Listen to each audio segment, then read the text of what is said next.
Welcome to the first edition of Table Talk, a new debate programme that looks at current affairs through a local lens. I'm Jim Roberts, and in each episode we take a group of interesting people, politicians, industry experts, innovators, activists and community leaders, and we ask them to share their thoughts on the issues of the day. In this edition, we take a look at COVID and its effects on the bailiwick. The pandemic has been described as the most significant public health challenge to the island since the occupation. Guernsey locked down early and closed itself off to various extents at various times to the outside world. We've since returned to a semblance of normality, but we continue to exist within a fragile bailiwick bubble, our lives affected by events outside our control. What did we do right? And what did we get wrong? What happens next? And how can we as an island use our COVID experience to come back stronger?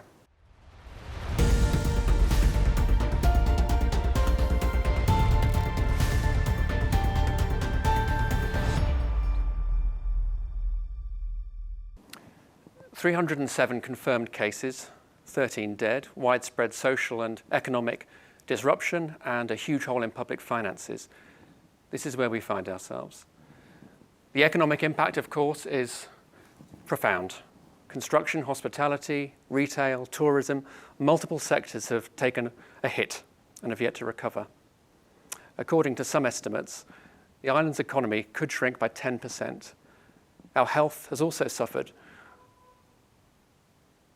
While lockdown led to a resurgence in outdoor activity, the number of people who claimed to be experiencing good mental health dropped from 72% at the start of 2020 to just 25% by the end of lockdown.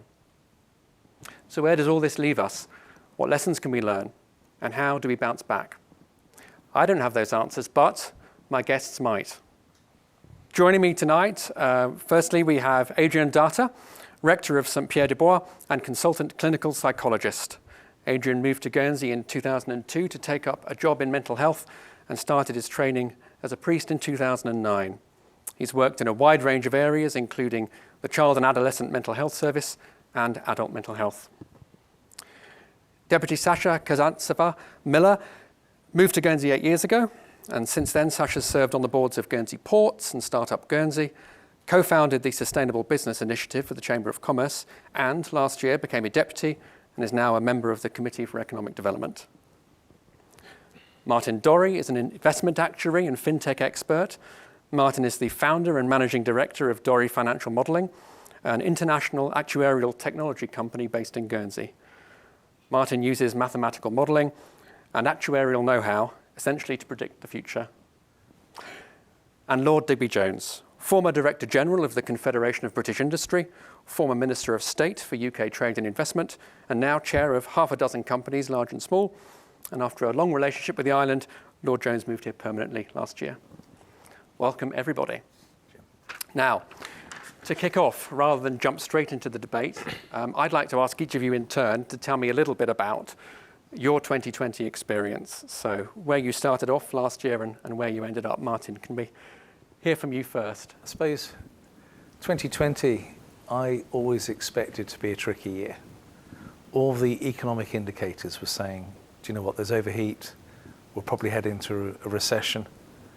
And then this thing just popped up on the horizon, just a few little messages coming out of China that they found a new virus and it wasn't being contained. And from my perspective, there were very clear, open warning signals about how this was going to play out. And I had absolutely no surprise that actually it spread. And also, what struck me was the slowness actually of the Western world to react to it, and actually the speed of Asia and particularly China in using, if you like, an authoritarian regime to come down it. And it made me reflect on actually, you know, are we experiencing World War III? Many people said, look, World War III won't be fought with guns, it's going to be fought with a virus. I'm not saying where the virus originated or how, but it does feel very much like we are experiencing a war. And my expectations are that we've dug into the trenches, we've all gone a little bit stir crazy, but 2020 for a Guernsey person has clearly been a mixed blessing. Families have come home, We've had precious time with daughters and sons that we never thought we would have. And we've experienced in 2020 one of the most amazing springtimes in living memory. There was sun, there was beautiful walks, and obviously pain dealing with clients and colleagues in the UK. We can't be smug. Adrian, your year, did you have a different experience to Martin? I can reflect personally, really. So Easter last year, I was due to go with my two sons trekking in Bhutan, which is the Himalayan mountain kingdom. We'd planned for that. It went with my son was doing a master's out in Thailand, so my younger son here, we were going to go. So at one level, you could recognise how maybe something that I might not do again because of the way it came together changed things. But I was really struck. I know we'll probably talk a little bit later about Guernsey's response that, by and large, kept people safe and was very containing. But I think in your introduction is so true that many people I saw were really struggling emotionally and in terms of anxiety. And really, there are some good stories, like Martin was saying, of people coming out and being happier and connecting in terms of family. But I think there were some very, very sad outcomes as well that had happened that obviously aren't broadcast in the same way, that really, really challenged people's sense of well-being, mental health. And so it is a very mixed story. But I think, and it disrupted other things that you plan to do that you assume that you're going to be able to do, and you just can't. Yes, yeah, no two people affected in quite the same way. Sashi, you had an eventful year with the election, although that was postponed. Again, where did you start off and did you end up where you expected? Well, I started last year with a bit of a blank sheet of paper. I was in the process of selling my business. I was ending involvement with various initiatives. And so I had a little bit of a blank canvas. And on that blank canvas, I never had the plan or the goal to stand for election. But as COVID happened, I set up another initiative called Transition Islands, which was all about seeing the opportunity for us to build back better with COVID, and actually the importance of investing into a greener, juster future if we are putting so much money in recovery. And that led me to think that you have to be at the decision-making table to actually, for any proper change to happen. And very last minute, I decided to stand. So it was a very eventful year, from that complete shift of what I was doing professionally to now being politically involved and with initiatives that I feel very passionate about. And from a personal perspective, it's been harder because we're not local, we don't have family here. So we haven't seen parts of our family for now over a year. It's for parents with 3 kids who are both fully employed. It's the biggest challenge is that finding that balance between work and life. I think it's been generally very positive, but it's that missing of family and the relationship. I think it's very hard, and I think probably more and more people will obviously start noticing that very severely if the restrictions are not lifted. Again, we'll be talking about that a little later. So significantly then, without COVID, you wouldn't be a politician now? Yes, exactly. Fantastic. Digby, now you strike me as someone that moves around a lot and has a lot of people to see and business to do. What did 2020 do to that? Well, we're entering the last week of January, aren't we? And the last week of January last year, I think taking up full-time residency in Guernsey was nowhere in our horizon at all. We'd bought the house a couple of years before then. I'd been coming to the island professionally once a quarter for 15 years. So Pat and I knew it, and we knew people on the island, we had friends, but it was always going to be a place where we'd come a weekend a month, and probably as we got older, make that into something which was far more. And I took up dual residency because I didn't think I could make a contribution in the media on this island unless at least I was a resident in one way. And then the madness arrived, and I remember Boris Johnson making that statement on the first Monday when he said, in Monday in March, don't go to the pub or a restaurant tonight. There was no lockdown. And I remember he got absolutely castigated. That wonderful cohort of the essence of reason known as BBC journalism. They they really went for him. And this was going to ruin hospitality. It was going to ruin the whole of mankind as we knew it, evidently.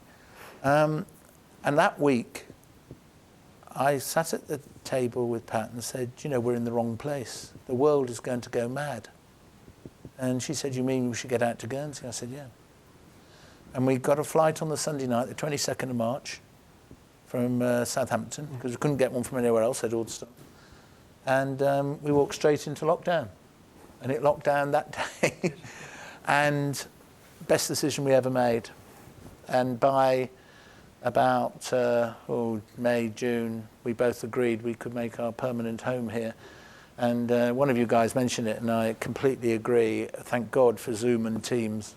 I mean, you know, whether it's business, whether it's we don't have family in England, so we're fine. We're both orphans, but we obviously have friends and everything. So that's been great. And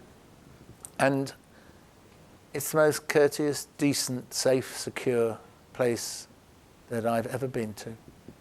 And we both feel very part of it very quickly, but so welcoming and decent. And we haven't come for tax. You know, we're not wealthy people. We're comfortable, but you know, the tax regime here would not make the difference for us. But we do cherish the individuality and the personal action. And one thing I feel like grabbing people who've lived here all their lives, who have a good old moan, is saying, of course, not only do we live in a democracy and you're about holding the ring, but obviously it's not everybody's taste. But what I would say is globalization creates relative assessments, not absolute assessments. And the competitiveness, whether it is in business, in standard of living, in society, in personal relationships, whatever it is a relative assessment. And I guess the only person around this table who could talk about absolute assessments is you, because spiritually it is uncompromising, and so it should be. But all I would say is, in relative terms, people here don't know how lucky they are. I mean, it really is that stark. And we're just so utterly grateful. A year on, we can't believe our luck. And I'm a very lucky man. I mean, that actually was the first sort of substantive question I'd like to talk about, really. And it is about self-assessment and how do we think we did as an island. And it seems to me that the consensus is that Guernsey, and by that I mean, you know, the government and its people, did pretty good, actually. You know, we locked down early, we kept the number of cases low, we had regard to the economic impact, but as you said, we sort of, I'm open to challenge here, but we prioritised health, we bounced back quick, communications seemed to be pretty good between government and the people. Is that a fair assessment? Is that too generous an assessment? Were there things that actually we could have done better?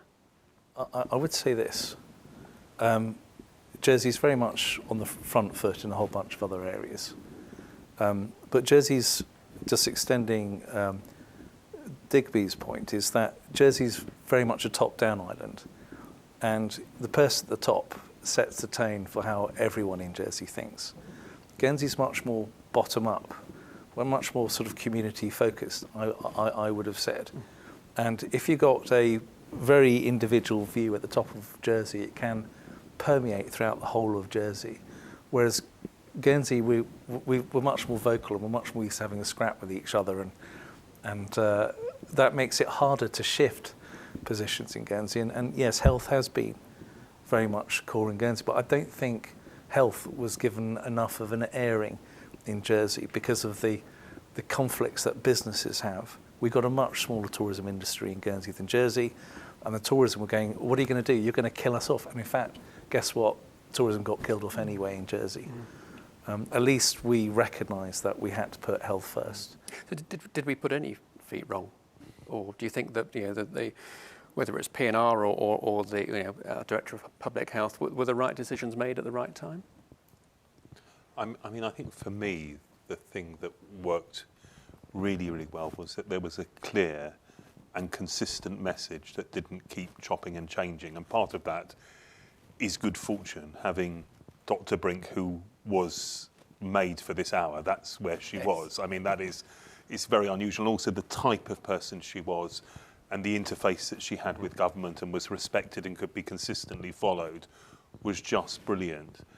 And I'm sure others have different views, but I think also the messaging that came through wasn't arrogant, it wasn't dictatorial, it was genuinely, we are all in this together, and there is a way that we actually don't fully know where we're going. And I think having this debate now is interesting a year on, because maybe if we'd had this debate maybe 6 months ago, people might have said we've been too strict and we've got it wrong. But the activities that we did allowed for this second wave to be dealt with more efficiently than otherwise. And so I think the clarity was exemplary, and the messaging. And I think perhaps some of the issues around mental health weren't thought about early on, of the real impact that it would have for some people locking down.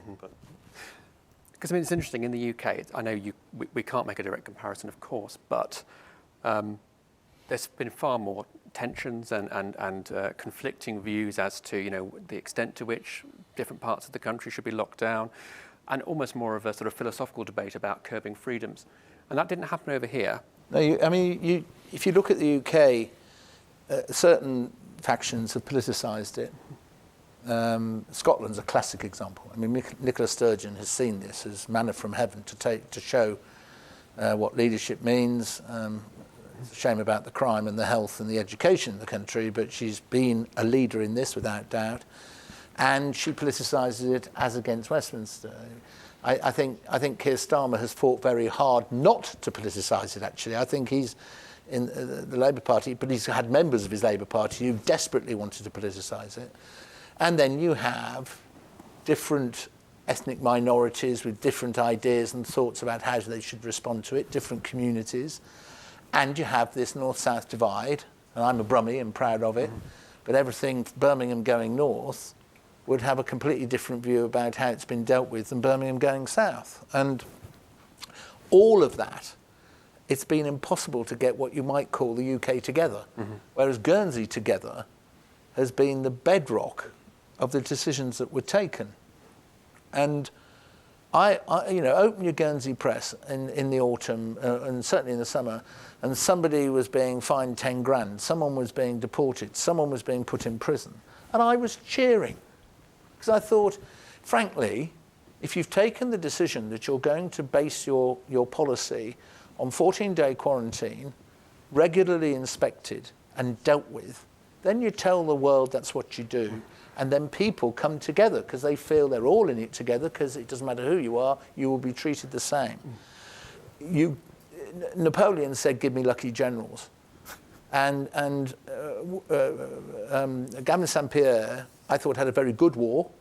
But I'm not going to comment on the rest of his politics. I'm ignorant of them, and it was before then. But in terms of that, but he was a lucky general because he had Nicola Brink. And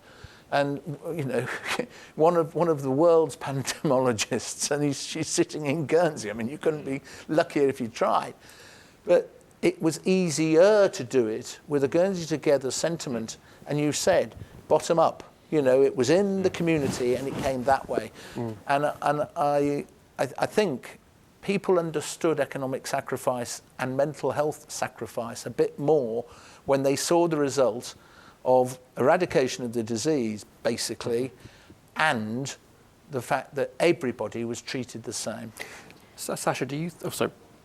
Yeah, I think I want to mention, I think that appeal to the community and actually community-driven energy and really appealing with communication to the heart was absolutely unique and essential in this process. And interestingly, with my business, which was a community business, we felt very strongly that you needed to bring the community together, and we came up with the idea of Island Mums Together.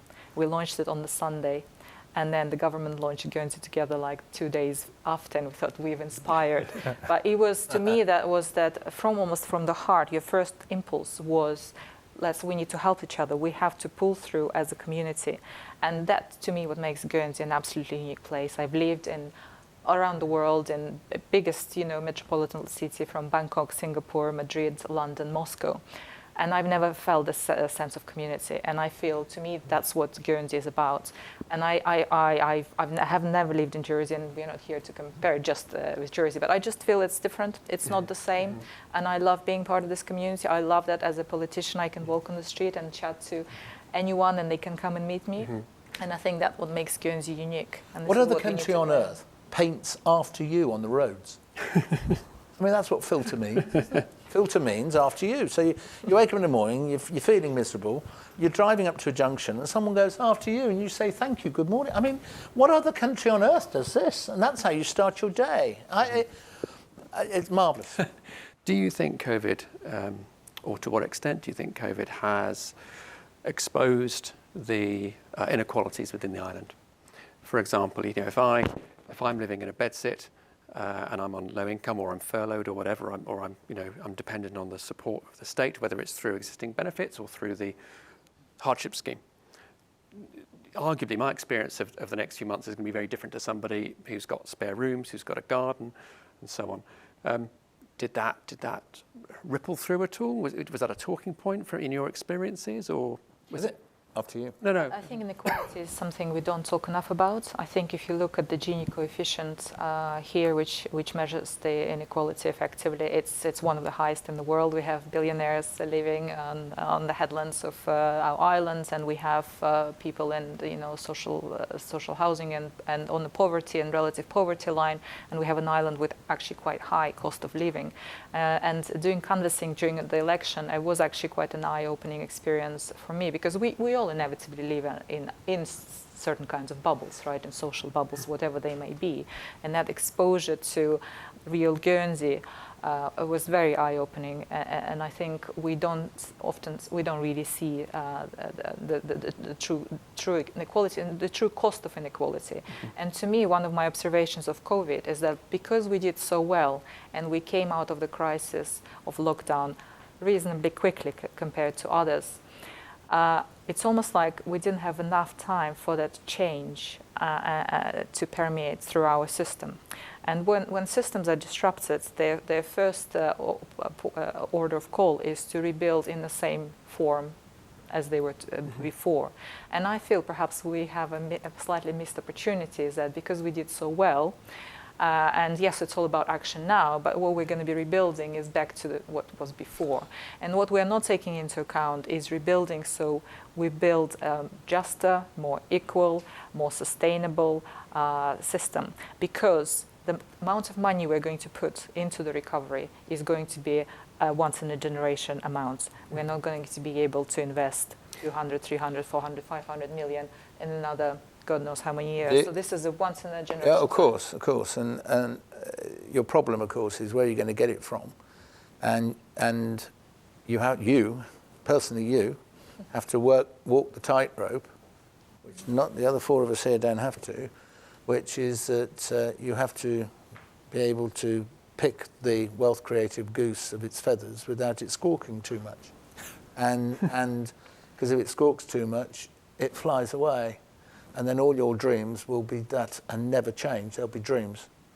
But on the other hand, and I believe this all my life, in something I call socially inclusive wealth creation, which is that in a free society with choice, people have every right to go out legally, openly, transparently, creating wealth.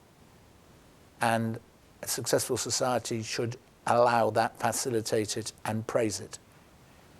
But in my view, they only have the right to come to that table of the politician who is there to hold the ring, as I said earlier, of all the competing people who vote, and say, give me that right, if they're socially inclusive in the way they go about creating their wealth. And that means they are good at training their people, they're good at respecting and dealing in a sustainable way with their environment, that they definitely reach out, down, round and under, and help take people who can't to a place where they can. And that social inclusion coupled to wealth creation is the hallmark, in my view, of a successful society. What COVID has done, and you can see it globally, you can see it in a big national environment, Britain, 65 million people, and you can see it in a small national environment, Guernsey, 65,000 people. It's accelerated trends. There were trends happening all over the world in different ways, and what COVID has done is take a 5-year trend and made it happen in under a year. Three I can think of, retail, the whole way that retail is dealt with in an advanced capitalistic society has fundamentally changed in 10 months and will never go back. Another is travel, and I think someone providing long-haul journeys are in for a massive shock when this is all over. I don't mean those who fly in the back. I bet they will jump over each other to just escape and fly and go. But the ones who sit in the front, who pay for it, frankly, they're the ones who will change their habits forever, or rather, should I say, their bosses will change their habits forever. And the finance department will change their habits forever, because Zoom and Teams has seen to that. And thirdly, is it has not only accentuated the inequalities in our society, both material and spiritual, but also it is making people incumbent, that people are beginning to feel it's incumbent upon them to do something about that. And that means if you are lucky enough to have had a good war, maybe materially or maybe emotionally and spiritually, I think communities, and Guernsey is well placed because it's small enough that a little bit makes a big difference. I think it's difficult for a little bit to make a big difference in a larger society, but Guernsey a little bit can make a big difference.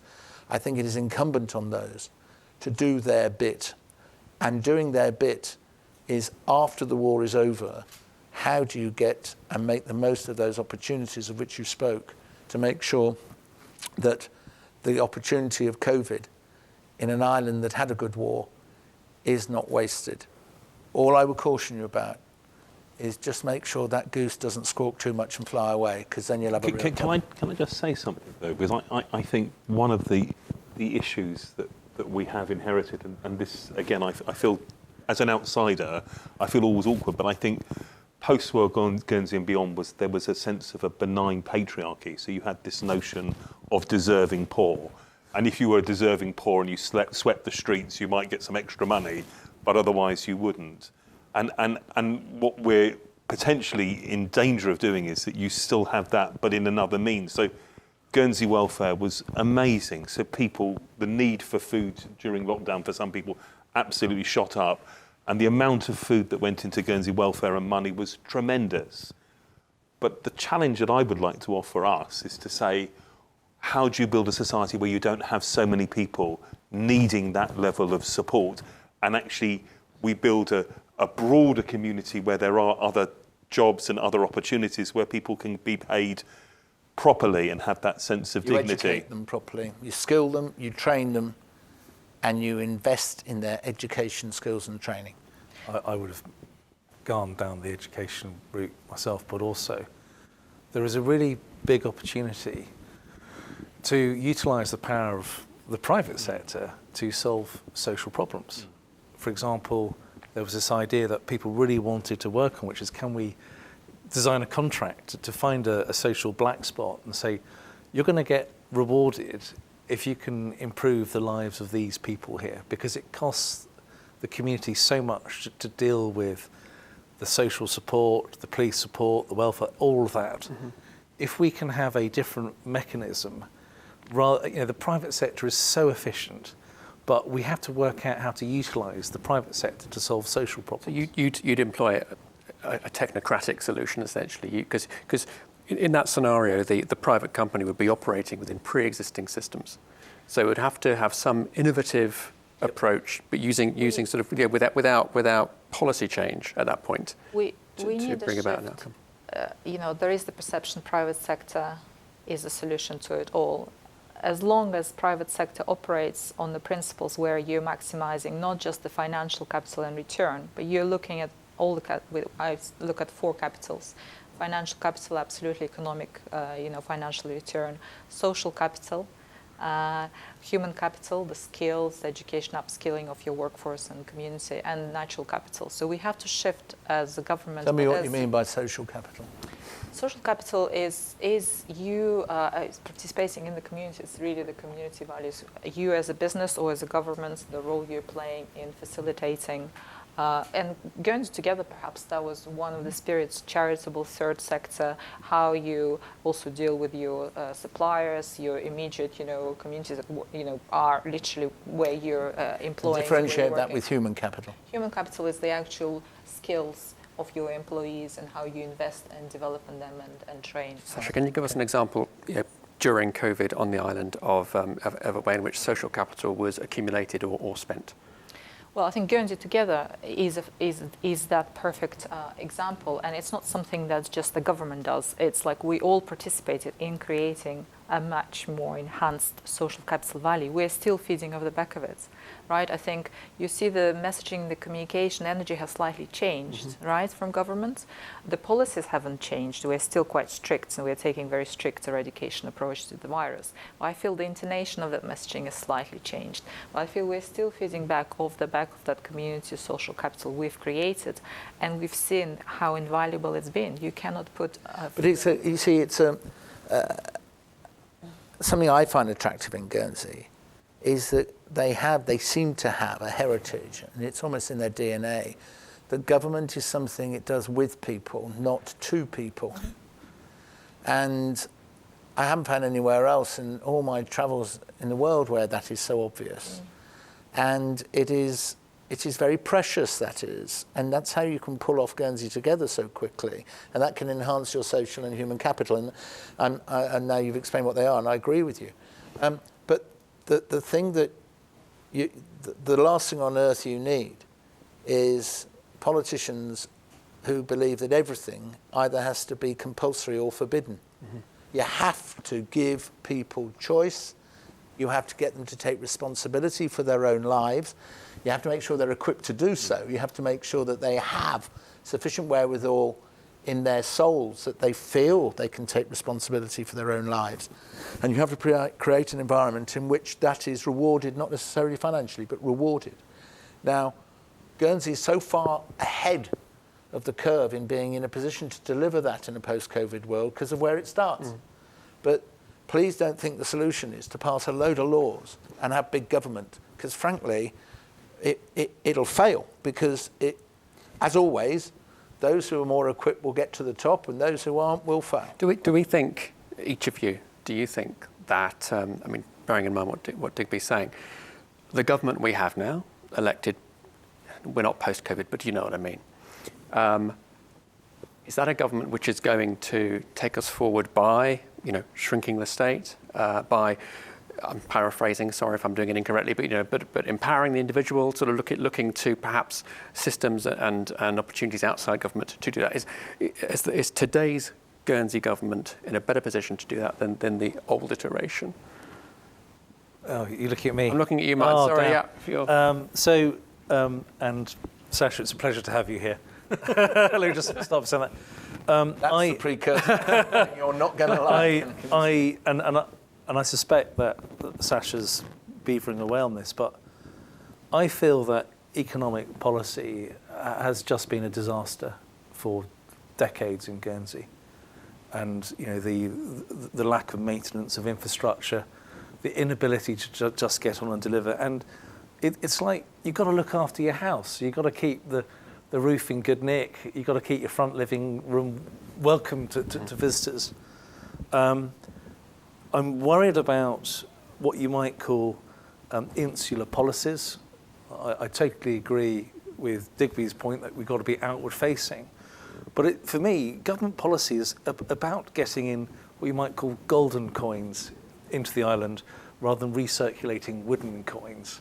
It's been really attractive to outside investors investing in the economy, which I don't feel confident that we're ready to hit that. And if we really want to make a really valuable island, I think we have to be more investable. We've got some good people in government doing great things. I think they will be more successful in delivering things. They may not be as personable as Gavin St Pierre, but we can but wish and hope for the future.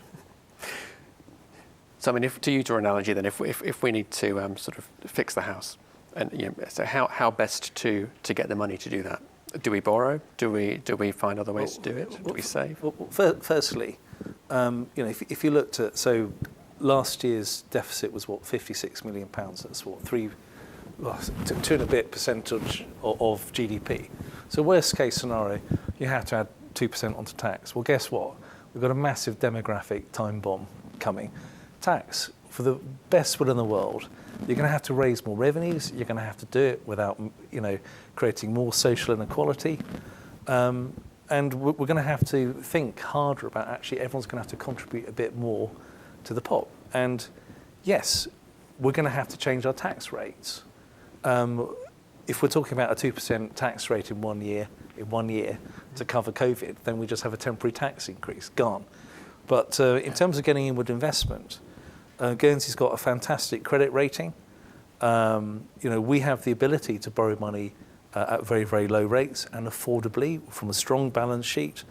But the money needs to be spent on growth and investment. If you're just spending money on wooden coins, you're not actually generating value. There is a difference between current account and structural deficit. So if you like keeping the house analogy going, one is your overdraft and one is your mortgage. And infrastructure is a very good example. All of us could just take 10 seconds and come out with 5 projects where we all know it's needed. And they might be 5 different ones, which is even worse because that means there are 20 projects. But that is money borrowed for your mortgage. That is going to enhance competitiveness, enhance attractiveness, make life more easy and more productive. And remember, productivity might be financial, but it can also be emotional productivity. And if you, so to go out, I would raise that by borrowing for certain, and I would start at home. And I would have a bond. I would say to a lot of wealthy people on this island, no, you're going to get a return, but I bet you could get a better return in London, but it's not the point. You're going to get a return, but you're going to do your bit. And over a 5-year, 10-year period, I wouldn't raise 25, 50 million, I'd be raising 300-400 million. And strike while the iron is hot, because everybody at the moment knows this is coming. So you might as well say that. Just to finish on current account, sorry. And then on current account, which is overdraft, that is about your expenditure against your income on an annual basis. And there is a deficit. That is addressed by income tax in a form, whether it is at the bottom end, the top end, the middle, whether it is allowances, whatever you do, that is something which you balance your books. That is entirely different to borrowing money for the other thing. And if you get that right, you could pull that round with a sharp, quick and temporary rise. But your problem with that is I've never met a politician anywhere on this planet. If you give them the opportunity to raise taxation, they very rarely give it you back. And remember this, in the United Kingdom, Pitt introduced something which had never been in the UK before. It was called income tax. And he did it to beat Napoleon. And he actually promised the House of Commons, in a very Wilsonian or Blair-esque way, I promise you I will repeal this. Still waiting. We have a much stronger balance sheet than what we currently report, because we are not using the IPSAS International Public Accounting Standards. So we are not putting all of the assets we have right now on the balance sheet, which will actually allow us to borrow and show that we are in a much stronger position to borrow even more than what we probably expect. It's the lowest interest rates out there in God knows how long time. We are in one of the strongest positions financially, credit rating wise, to borrow, and we have a desperate need for mortgage infrastructure type investments, which we absolutely must do. But I would like to add is that we have to continue on the public transformation reform. That's not an excuse to borrow without doing that. Sort the house, continue sorting the house, and we must embrace digital smart Guernsey to really again improve cut the slack from Spot on. staff and Quite really right. improve that front face, back end, all the operational efficiencies. And that's just for the That absolutely has to happen. people watching. So the public transformation that you alluded to is that it's looking for efficiencies and reorganisation And as need be. digitization of And that systems. increases productivity, and a taxpayer then gets more return for the pound of tax, more output. By the way, I don't mean by output necessarily financial. I probably mean efficiency, a quality of life where you get response, you get better answers, you get more speedy answers, that sort of stuff. All enhances the quality of living somewhere. I think you're onto something there. Spot on. Adrian, unless you're going to suddenly advocate a swinging round of cuts, I think we've probably got roughly a consensus then as to... I think I have a slightly. I like the idea of a Guernsey bond. I do like that, and I think people would invest in that. I'm either traditional or kind of not very typical. I think of Guernsey in some way like a little Norway, that we have some advantages of having how incredible not having huge levels of debt when you look at what's going on in America and Britain and other places. And I think that is a bit like the filter in turn. It's core to who we are. And I think I would advocate some degree of prudency in not wanting to overborrow. I know some of the politicians I spoke to in the election before, they said their view was we want to fill our boots with debt more than ever. And it just felt like that isn't the best way to do it. So absolutely understand your analogy between mortgage and current account, but I think let's be really prudent about it. But let's challenge people who are here who would be willing to get a small return. I'd introduce two characteristics of this bond. One is it's only open to Guernsey residents, and it is only transferable and negotiable with a Guernsey resident. So therefore, it is our debt.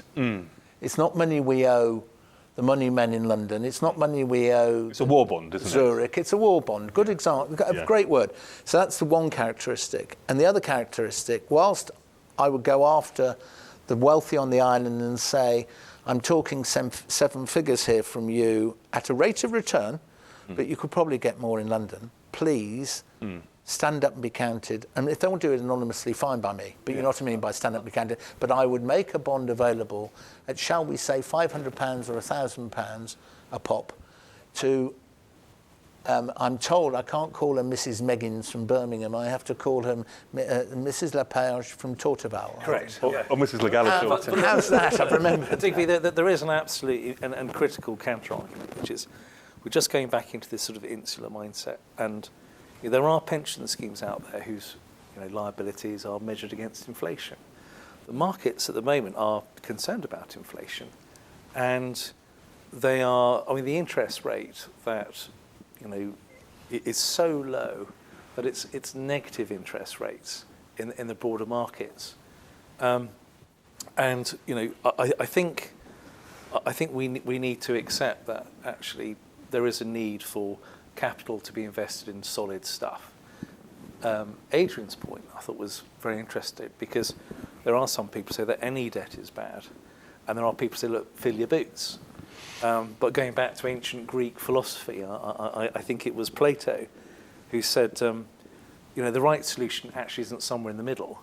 It's some sort of golden ratio, either to the right or to the left of the middle. There is temperance, and you have to have temperance, and actually having no debt is as bad as filling your boots. And actually what you have to accept that in life, pretty much there is some temperance involved. Well, the real issue is that because we have suffered significant underinvestment, right, and we have some good reports on capital expansion processes which show that probably approximately 300 million has not been invested in the island over the last about 8 years.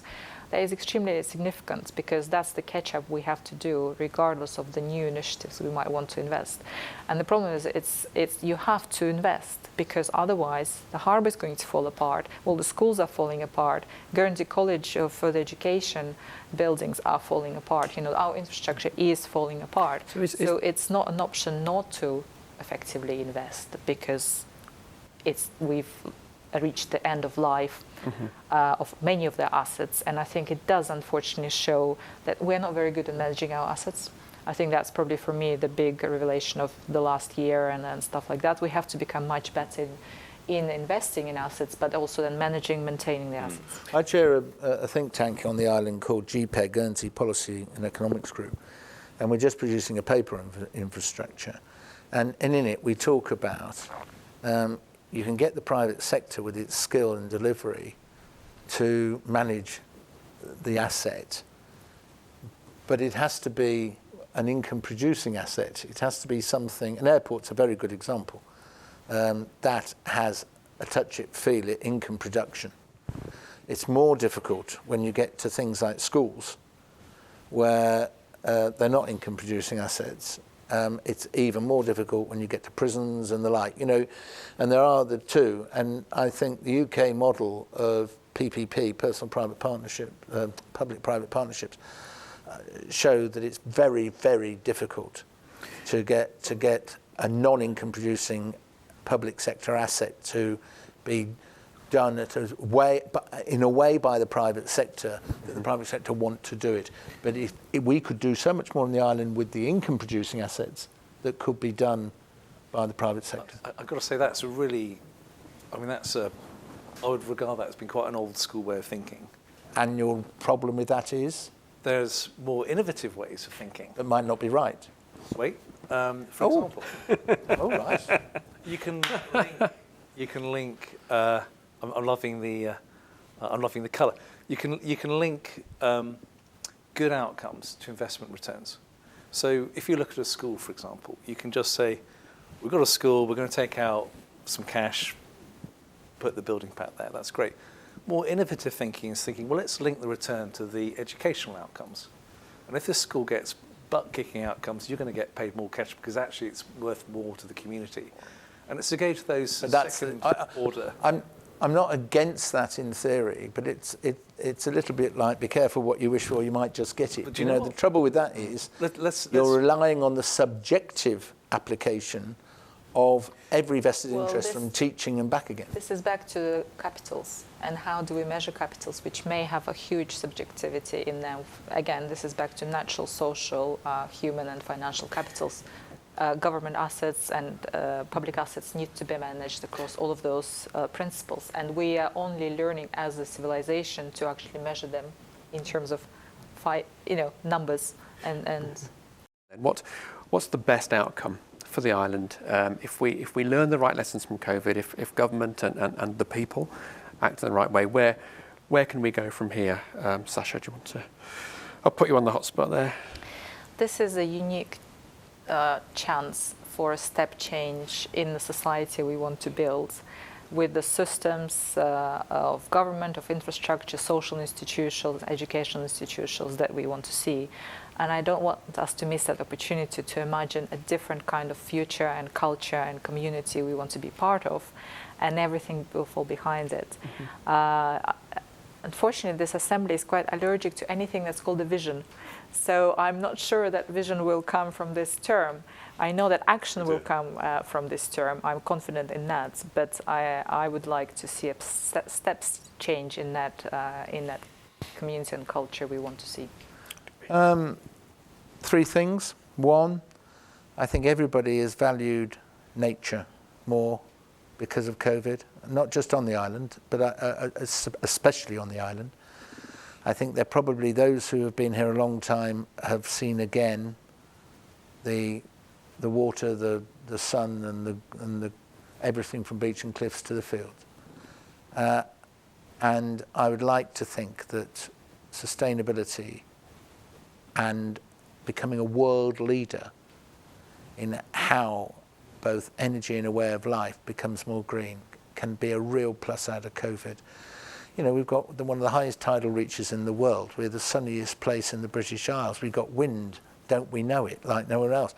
Well, I can't think of anywhere else tailor-made to create a speciality, a professor of it, get postgrads in here, do something which puts Guernsey on the map internationally for doing something which nature has actually said, come to the front seat, sit in the stalls, because frankly, you're where it all happens. That's one. Two, we have a financial services industry, including my learned friend over there, which is world class.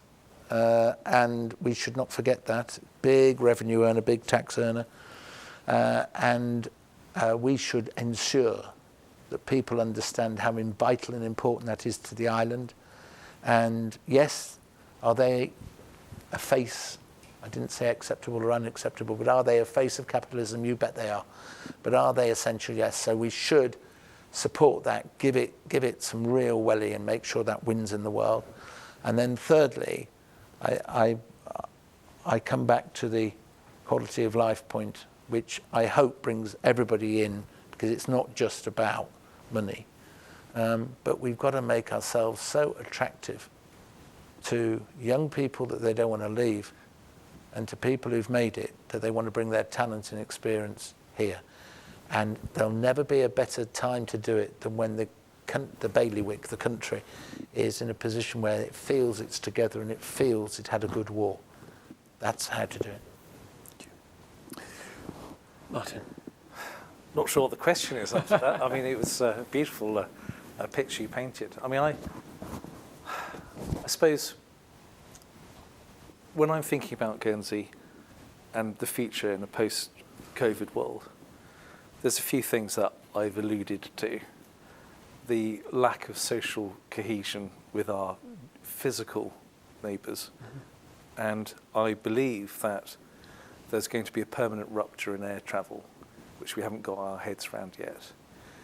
Boris Johnson is working so hard to join the United Kingdom together.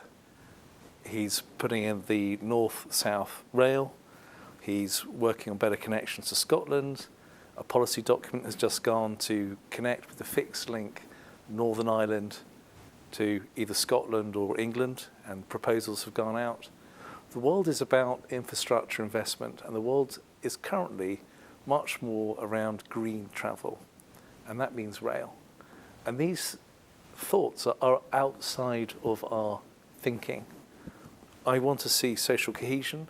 I want us in Guernsey to consider rail. I want us to consider connecting to Jersey, and I want us to consider connecting to France, because in a post-Brexit world, we've got to be, in a post-COVID world, we've got to be that bridge that connects people, culture. We've learnt the value of not having mobility. Let's create equivalent value by not just putting in connectivity, but double it. So for me, it's been an eye-opener. You can see the value of something when connectivity is gone. So let's reverse it and put more connectivity in. Adrian, dreams for a post-COVID future? My father-in-law used to say that if we all pull together, we'll push our way through. And I think the thing that we have learnt really clearly is when we work together, that is a better outcome. But I think what I really would love is for Guernsey to be perhaps one of the most secure places in the world. I'm talking about security in relationships, because what we know about human relationships, when we have infants and children who are securely attached with their parents, and beyond that, they can make sorties into the outside world, both physically but also psychologically and intellectually, and they can enter new places. But also, when they're under threat, they can come back and it's a safe haven. So I would love Guernsey to function in this psychological way that is both a secure base but also a safe haven. And I think, how extraordinary would that be? And I think it is possible, but we have to dream and we have to embrace vision. Sure. That's a good point to end. Interestingly, given we've been talking about COVID, perhaps a theme of the evening and certainly the end of the discussion has been about cohesion, harnessing sort of communal endeavour, being bold, having a vision, investing in infrastructure, making sure no one's left behind. Hasn't been too many differences really in what the objective is, and only slight differences perhaps in how we get there. But it's been really interesting talking to you all. Thank you for being here for the first edition. Thank you, Martin, Adrian, Digby, Sasha. And thank you for watching. And we hope you can take away some interesting points to think about. And hopefully we will be back again soon with an entirely different topic. In the meantime, let us know what you think. You'll find us on Facebook and on Twitter. We want to hear how we can do things better. We want to have suggestions for future episodes. And if you think you know of any guests that would be great to appear, then let us know that too. Until next time, thank you again to our guests, and see you next time.